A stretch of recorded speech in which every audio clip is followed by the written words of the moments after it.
So it's my pleasure to introduce Dave Mathias for the next session. For Dave's day job, he leads the Beyond the Data LLC, which is responsible for bringing together the community, people, process, product, analytics, and technology. For his night job, he runs FarCon for us at Mini Analytics. And so what do you think so far? Good show? All right.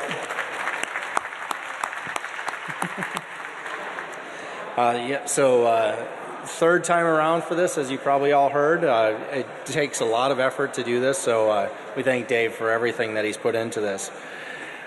So for today's presentation, Dave will be sharing with us his perspective on why delivering a customer-first data science experience should be the goal of any analytics team. So without further ado, turn it over to you, Dave. Thank you, Sean. Appreciate it.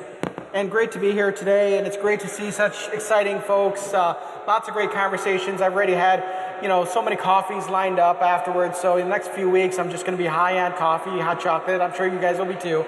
But this is a nice thing, right? So we're a community. So, I'm going to leave some time for questions at the end for sure. I want some engagement. So don't, start thinking of those as you're thinking about this. And so I know, and Edward's in the back. Hey, Edward, raise your hand.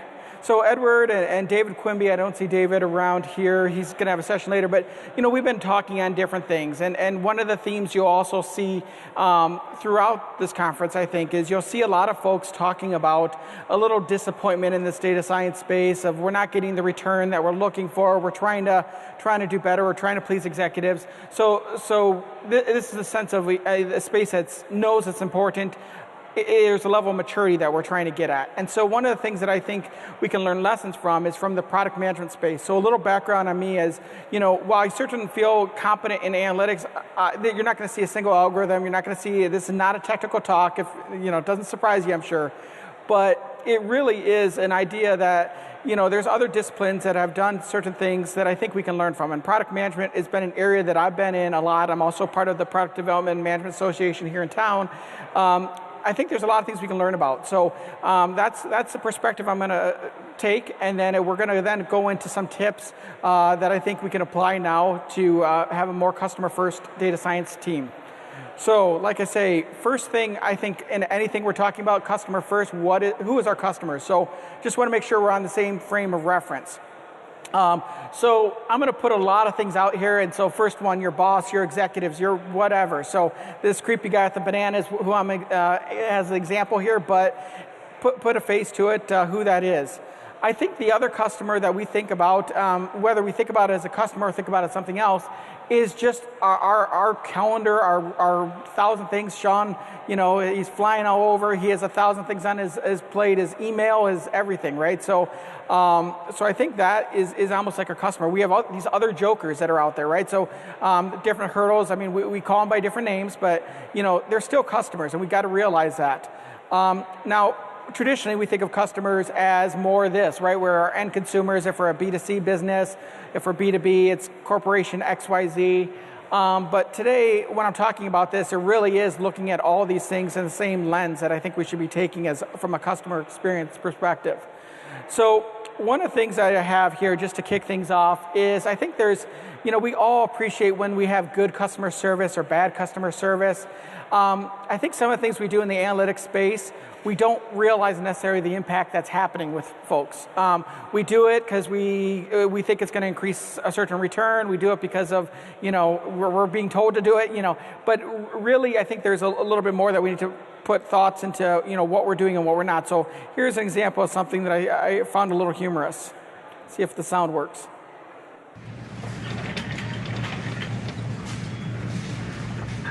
People who bought olives also bought Chardonnay. Oh, all right. 78% of people who viewed Chardonnay also bought What to Do When He's Not That Into You. Well, I'm just wanting to get some olives, so... Why not buy all three? Oh, yeah. Because I don't really need them. It'll give you a total saving of 7 pence. I think I'll still pass, actually. Just some wine, then. No, sorry. What? You didn't know. Excuse me. I'm not buying this wine. Are you sure you want to remove that item from your basket? Yes. Why not try something new? What, and buy something totally random that I've never shown any interest in? Wilson Cape Memorial mug? Yeah, okay, I'll take the mug. Obviously, I'm joking, aren't I?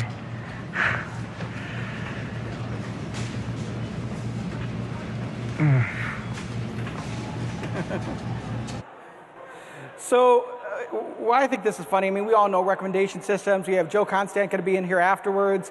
But I think a lot of things that we're doing nowadays, are we really thinking of what the end user's experience? Are we thinking that, and are we putting that lens of that customer on? So what I'm going to jump to is what's called, in product management, there's a company out there called Pragmatic Marketing. And I'm using this as one example, but there's other frameworks that are out there. But in product management, Pragmatic Marketing, they have this framework. You see on the left-hand side, there's strategy. On the right-hand side, execution.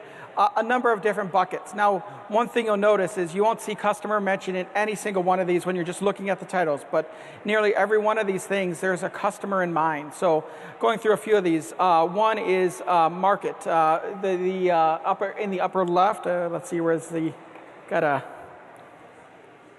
we go. So that's your market problem. So we all know in the product management space, you don't just create a product to then find a market. You need to understand your market, you understand the problems, and then you create a product around that. So in the product management space, you call it your product market fit. So it's really important. So it's one of the areas that we know in product management, you really focus a lot of effort in the beginning in that strategy side to reduce your overall costs, you increase your level of success. So I think in the data science space, we can apply that same thing where, are we really spending that market research to really frame the problem? We talk about framing the problem, but how much effort is really being spent there and really understanding around that?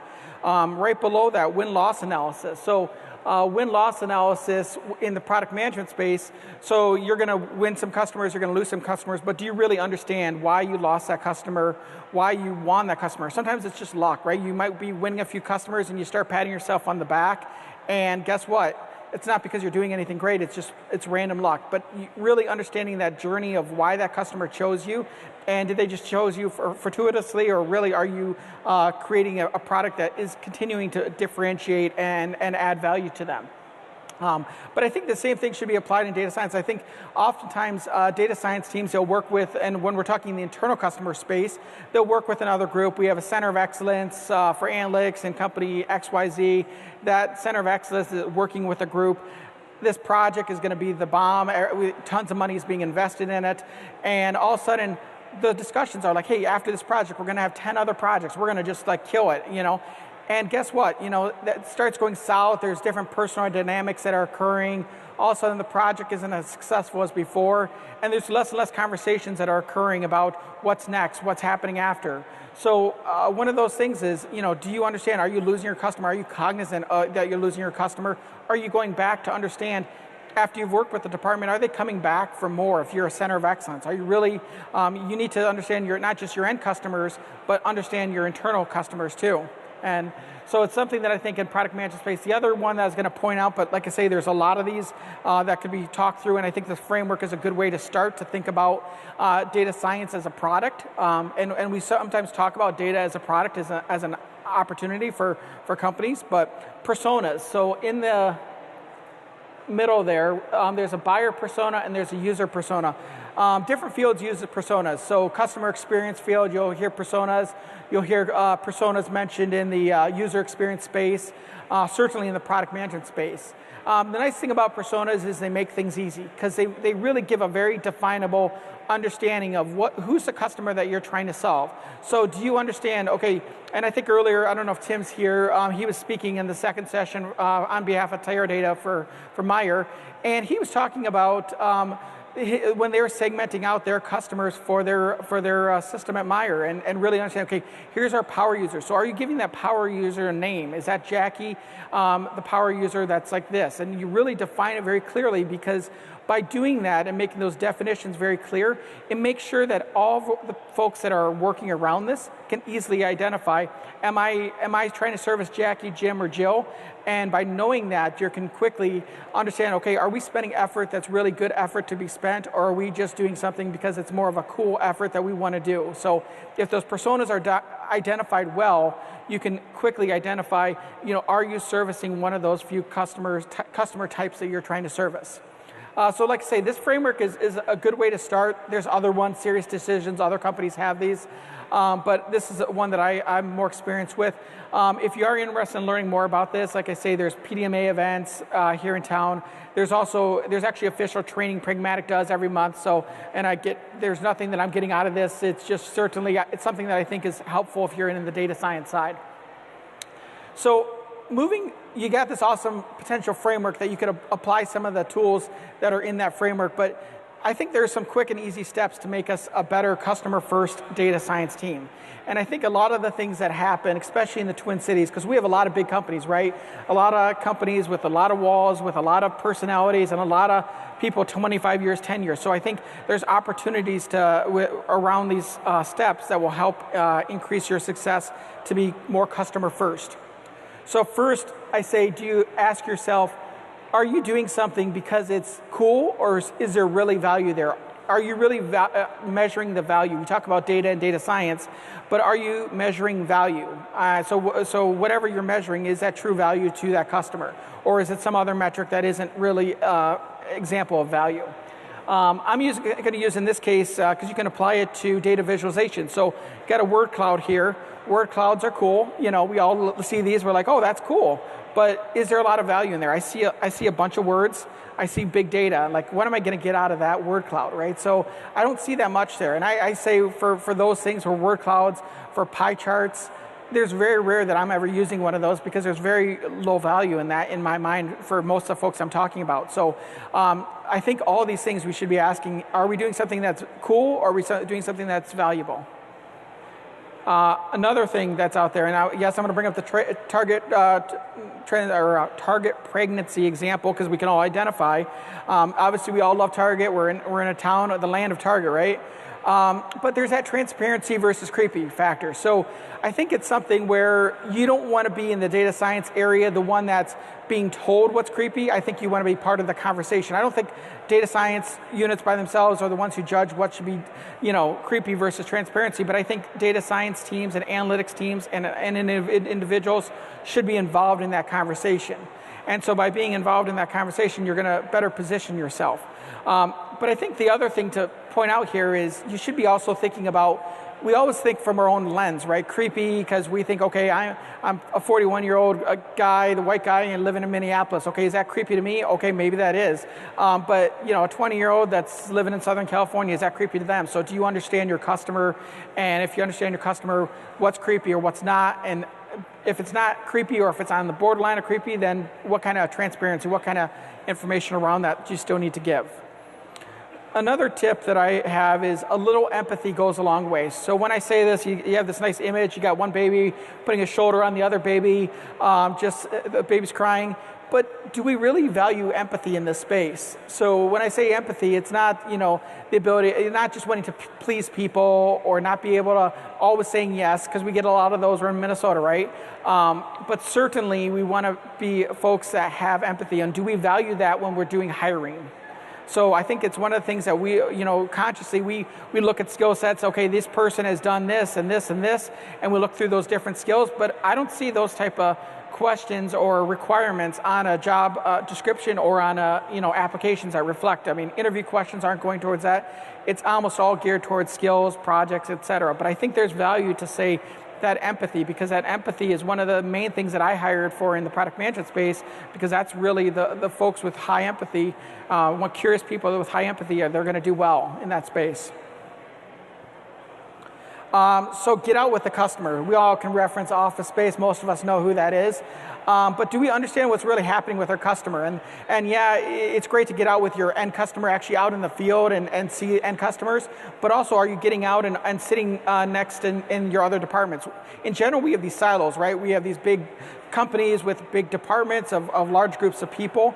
But I think there's value if you're not in interdisciplinary teams. Are you sitting with your team sometimes, the other people you're working with, really understanding what their day-to-day is, because you can sit in their shoes a little bit to understand what their problems are. Is there a rotation program that you can set up to better help your data scientists that are coming into a company better experience the different departments? Those are things you can ask, but that's all ways to sort of get out with the customer and do better.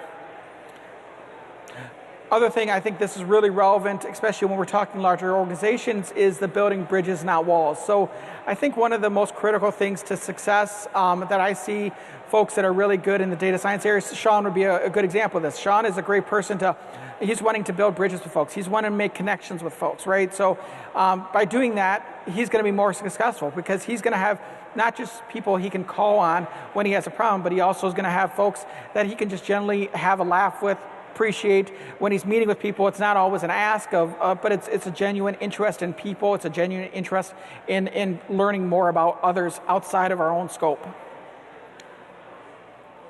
And this sort of ties in this, as we're building along, right? So we're talking about empathy, we're talking about building bridges, but I also think the other thing to think about is lenses. So I look at myself, and so a little background is I actually graduated from the University of Minnesota with organic chemistry. So back in the day, graduated chemistry, I was doing my doctorate, I actually switched to law school, I was a lawyer for some years, got into product management, got into analytics. So every time though, it's like a different lens you're putting on yourself, and each one is still there. It might become a little bit different, but I sort of look at it as you go into the eye doctor, right? And they're like, is this better, right? So your lens keeps on changing, and the more you can really understand your own lens really well, but you can also understand others' lens, you're going to be much better at things. So I consciously do this even before getting in discussions with folks that I know are going to be more challenging discussions. It's really try to think, where are they likely coming from? And some of us really can do this intuitively, but I think there is something to really map out. Understand the lens that person's going to be coming from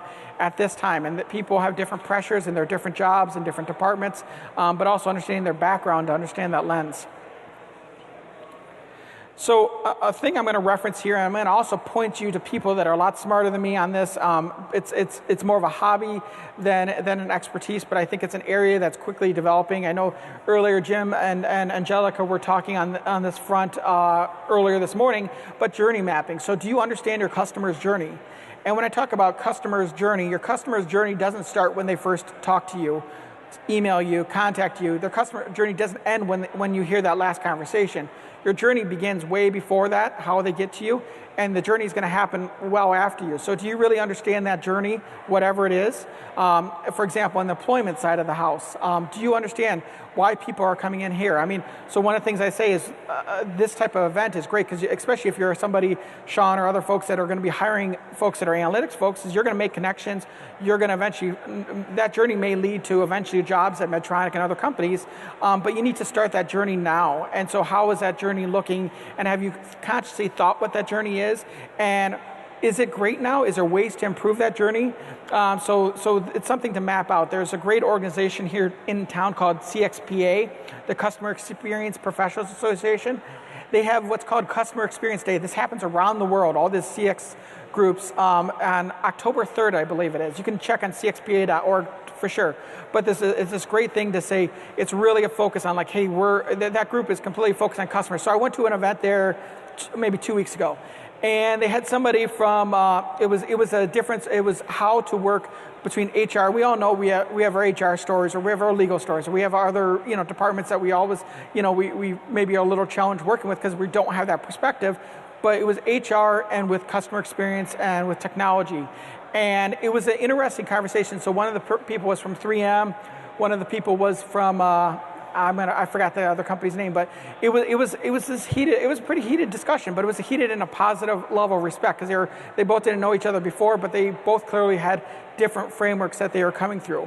But they both respected each other, and they both respected that they wanted to provide good customer experience, and realized, like, someone like Tim, he's Chief Privacy Officer at US Bank, he's going to be up here later talking data and privacy. He has a certain job to do. It's a really important role that someone like Tim's doing. It's a really important role that your HR function's doing, but it's how you guys can work together and understanding that customer journey together, and that's a collaborative approach. It's not just you going out trying to figure out what that journey is, but it's doing it together, finding out that customer journey. And then doing actions on it, not just letting it stay how it is, understanding what's dysfunctional, it's making it more functional. So like I say, these are the 7 tips that I thought, here's what's some good takeaways. I do think there's a good thing of especially if you're in a leadership position, take a look at Pragmatic or one of the other product management frameworks, come to a PDMA event, come to some of the other events. There's a lot of good cross collaboration that can happen. And I think some of that can be used very directly in the analytics space. So I'm all about learning, so continue the learning. So we got a lot of opportunities here with meetup groups. Like we were showing a bunch of meetup groups earlier. So like I say, PDMA, we're doing a big product camp. Shout out to the Nerdery who's hosting us again. Or this is the first time there, but they're supporting us again. They supported us last year. We're going to do that on November 18th. That'll be a great event where we try to bring everyone together in product. CXPA, definitely check them out. It's a really cool event that they do every 2 months. There's a lot of good books and a lot of good podcasts. And if you're a person that's more on the business side and you want to get technical, I'm going to point out, Kyle, raise your hand out there. Hey, there's Kyle Pollack, who's here from Data Skeptic, a great podcast that he's doing. So if you're more on the business side and you're trying to learn more analytics, download Data Skeptic. It's a great podcast, comes out weekly. But once again, we're trying to learn from each other, if we're a little more business, we should learn a little bit more technical, we need to get some of those softer skills. So while this talk was all good around the softer skills of data science, I think there's a lot of value there, and I think we can all benefit from improving those skills ourselves. So with that, I thank everyone that came here today, listened to me ramble on a little bit. Appreciate everyone coming to FarCon throughout the day. Really hope everyone enjoyed it. If you want to grab coffee, lunch, whatever, I'm always game, always good to get out. There's ways to contact me. You can check out my blog. You can my podcast that I'm going to be starting very shortly. Edward, raise your hand. So Edward, David Quimby, and myself are working on a podcast on the softer side of data science. We think there's a need out there. There's a lot of great things like Kyle and what others are doing that it's a little more technical, but we think there's an opportunity in that space to help continue this conversation. So if you're interested in being a guest, you think there's something of value or somebody that you know, let us know, and we're gonna start putting that out. Okay, well, if there's any questions afterwards, I'm not gonna ramble on, but if there's any questions afterwards, feel free to reach out. This deck will be available. After this, I did have an appendix that got into some additional things, just a little deeper on with the framework on some of those examples that I was talking about. And then it did also mention an example on the journey mapping space, when you say customer experience. So something to take a look at when these decks will be available online. So thank you and have a great day.